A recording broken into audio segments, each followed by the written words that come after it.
ইউনূসের অধীনে নির্বাচন মানবে না বিএনপি, এটা বিএনপি মোটামুটি স্পষ্ট করছে বিএনপির বক্তব্যে। এখন এ বিষয়ে আর তেমন সন্দেহ সংশয় নেই যে বিএনপি ইউনূসের অধীনে নির্বাচন মানবে না। বিএনপি রাজনীতির হিসাব নিকাশ পাল্টে দিতে চাইছে, ইউনূসকে সরাতে চাইছে, কিন্তু বাস্তবে যেটা হবে, ইউনূসকে সরাতে যে বিএনপি নিজেরাই রাজনীতি থেকে হারিয়ে যাবে। বিএনপির এই বক্তব্যের জবাব দিব, বিশ্লেষণ করব এবং বাস্তবতা কি হতে যাচ্ছে। দর্শক, প্রভাবমুক্ত হয়ে এই সরকারের নির্বাচন আয়োজন নিয়ে সংশয় রয়েছে, এর মানে এই সরকার অধীনে সুষ্ঠু নির্বাচন হবে না, আর সংশয় থাকলে সেখানে তো আর বিএনপি যাবে না। বিএনপি এর অর্থ হচ্ছে যে বিএনপি নিশ্চিত হয়ে গিয়েছে নির্বাচন যেহেতু ডিসেম্বরে হচ্ছে না, এ কারণে বিএনপি পরাজিত হবে, এটা নিশ্চিত।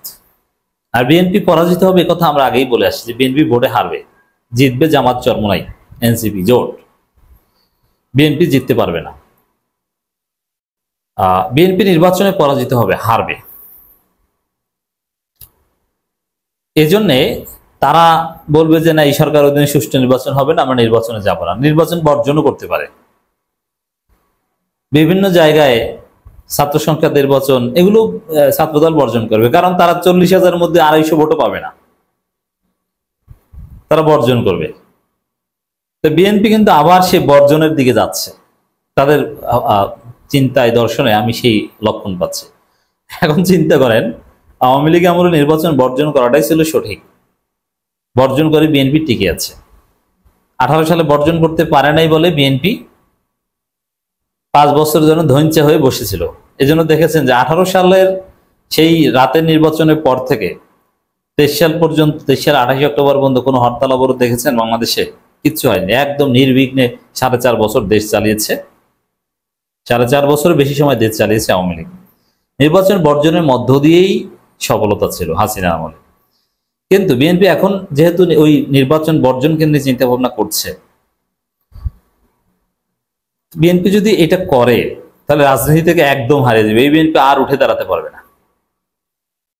দলের অভাব নেই, অনেক দল হয়েছে, নির্বাচন হবে, জনগণ ভোট দিবে। এখানে জাতিসংঘ একটা কথা বলেছে, কথাটা বলেছে আওয়ামী লীগকে মাথায় রেখে, কিন্তু বিএনপির ক্ষেত্রে এটা প্রযোজ্য যে সব দল অংশগ্রহণ করা মানে অন্তর্বর্তীমূলক নির্বাচন, এটা জরুরি না। জনগণ বা সব শ্রেণী পেশার মানুষ ভোট দিতে পারাটাই হচ্ছে অন্তর্বর্তীমূলক। এখন সাপোজ বিএনপি নির্বাচনে অংশগ্রহণ করলো না আগামী নির্বাচনে, কিন্তু 70-80% মানুষ ভোট দিল, তখন এই নির্বাচন নিয়ে পৃথিবীর কেউ প্রশ্ন তুলতে পারবে? অবশ্যই 70-80% লোক ভোট দিবে। বিএনপি নির্বাচন বর্জন করলো, একদম হারিয়ে যাবে বিএনপি। তাহলে বিএনপির ধ্বংস নির্বাচনে অংশগ্রহণ করলেও কিন্তু তাড়াতাড়ি হারিয়ে যাবে, সেই পথে যাচ্ছে বিএনপি, আমরা দেখতে পাচ্ছি। দর্শক দেখেন, বিএনপি কেন সুষ্ঠু নির্বাচনে সংশয় প্রকাশ করে নির্বাচনে অংশগ্রহণ না করার ইঙ্গিত দিচ্ছে। এর কারণ হচ্ছে বিপুল সংখ্যক জেনজি ভোটার হচ্ছে এই জানুয়ারিতে। বিএনপি চেয়েছিল জেনজি ভোটার হওয়ার আগেই যেন নির্বাচনটা হয়ে যায়। ডিসেম্বর জিকিরের নানান তাৎপর্যের একটা হচ্ছে এই নতুন তরুণ প্রজন্মের ইয়াংরা জানুয়ারিতে ভোটার হচ্ছে, তার আগেই যেন নির্বাচনটা হয়ে যায়, কারণ ওই ইয়াংরা কেউ বিএনপিকে ভোট দিবে না। বিএনপির যারা ইয়াংদের সংগঠন, ছাত্র সংগঠন হচ্ছে বুড়োদের, আর জেনজিরা তো এদের, যেমন ছাত্র দলের সভাপতি বৃদ্ধ, তাহলে জেনজি ছেলেরা কি ছাত্র দল করবে না, তারা করবে তরুণদের দল, অথবা যেখানে তারুণ্যকে ধারণ করার মতো স্কোপ আছে, তারুণ্য বিকশিত হওয়ার মতো জায়গা আছে। আজকে একটা জেনজি ছেলে যদি ছাত্র দলে যোগ দেয়, ছাত্র দলের সভাপতি হতে তার লাগবে 18 বছর এখন থেকে। এর মানে আজকে যে ছেলেটা ছাত্র দলে যোগ দিচ্ছে, তিনি যদি ছাত্র দলের কেন্দ্রীয় সভাপতি হতে চান, 2040 সাল পর্যন্ত তাকে অপেক্ষা করা লাগতে পারে। 2040 সাল পর্যন্ত অপেক্ষা করে ছাত্র দলের কেন্দ্রীয় সভাপতি হবেন, দরকার আছে? দরকার নেই। তো এই জন্য তারা বিএনপি করে না, বা তারা বিএনপিকে ভোটও দিবে না। এই নতুন জেনজি ভোটার হওয়া, বিএনপির জনপ্রিয়তা বা আকাম ফাঁস হওয়া, জনপ্রিয়তা হ্রাস পাওয়া, এই সব মিলে বিএনপি মনে করছে যে নির্বাচনে বিএনপি এমনিতেই হারবে, অতএব এই সরকারের সুষ্ঠু নির্বাচন হবে না, এই জিকির আমরা শুরু করি যাতে নির্বাচন বর্জন করতে পারি। কিন্তু বর্জন করবে, হারিয়ে যাবে। আর ওই সময় আস্তে আস্তে দেখবেন যে বিএনপির স্থায়ী কমিটির সদস্যদের একটা অংশ ন্যাচারাল ডেথ, তাদের বয়স হয়ে গিয়েছে, আর একটা অংশ হসপিটালাইজড, হার্ট অ্যাটাক করবে খবর শুনে। এরপরে একটা পরিশুদ্ধ বিএনপি থাকবে, তো সেই বিএনপি এই বিএনপি না। মনে রাখবেন, বিএনপিতে একটা ভাঙন অনিবার্য। একটা পরিশুদ্ধ বিএনপি আসবে।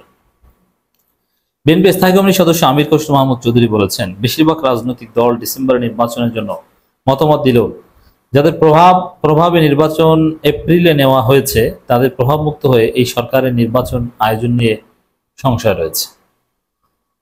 এই সরকারের অধীনেও যদি এই কথা বলে যে এই সরকারের অধীনে সুষ্ঠু নির্বাচন না হতে পারে, অথচ সুষ্ঠু নির্বাচনের জন্য যান প্রাণ দিয়ে সংস্কার করছে এই সরকার, তাহলে বুঝতে হবে যে বিএনপি নির্বাচন বর্জনের রাস্তা খুঁজছে।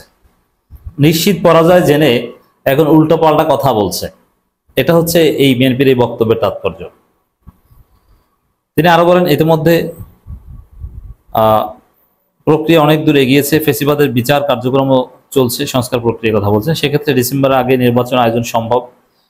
ডিসেম্বর আগে নির্বাচন আয়োজন করা সম্ভব, ওই মাগুরার উপনির্বাচন সম্ভব, যাতে বিএনপি ইচ্ছে মতো ব্যালট বক্স ডাকাতি করে নিজেদের মতো করে সিল মেরে একটা আসনে মনে করেন ভোটার 3 লাখ, সেখানে ভোট পড়বে 4 লাখ, এত পরিমাণ সিল মারবে।